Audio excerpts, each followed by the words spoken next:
আমাদের কলেজের ফেয়ারওয়েলের দিন, অর্থাৎ আমাদের যেদিন কলেজ শেষ সেদিন আমাদের এক শ্রদ্ধেয় অধ্যাপক আমাদের একটা শিক্ষামূলক গল্প শোনান এবং বলছে যে তোমরা বাস্তব জীবনে এই গল্পটা মেনটেন করে চলবা, তাহলেই তোমরা সাকসেস হবা।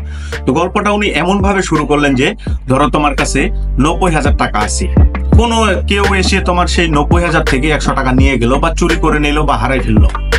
তো তোমার কাছে আর কত থাকতেছে? 89,900 টাকা। এখন কি তুমি এই 89,900 টাকা নিয়ে সেই টাকাটা খুঁজতে বের হবা, নাকি তুমি সেই 100 টাকার কথা ভুলে যাবা? তো আমরা যারা ছাত্ররা ছিলাম তারা উত্তর দিলাম যে স্যার এটা আমরা চলে যেতে দিব, আমাদের কাছে 89,900 টাকা অলরেডি আছে, 100 টাকা হারাই গেল তাতে কি হয়েছে?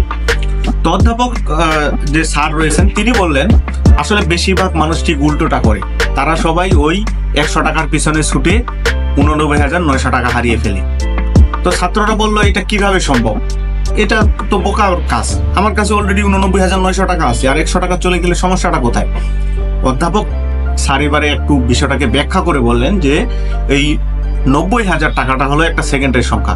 কেউ যদি তোমাকে বিরক্তিকর শব্দ বলে এমন পরিস্থিতিতে যা তোমার ওই 100 টাকার মতো বিরক্ত করে এবং তার বিনিময়ে তুমি সেই পরিস্থিতির কথা সারাক্ষণ ভাবতে থাকো এবং ওই 100 টাকার পিছনে ছুটতে থাকো, যার ফলে তোমার 89,900 টাকাও নষ্ট হয়ে যায়।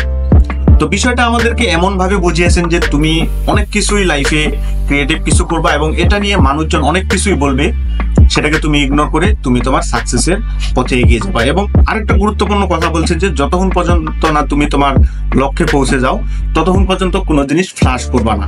তুমি কি করতেছো, কি কাজ করতে চাচ্ছ, এই জিনিসগুলো সবার সাথে শেয়ার করবে না, কারণ মানুষের ভিতর ভালো মানুষ রয়েছে, খারাপ মানুষও রয়েছে।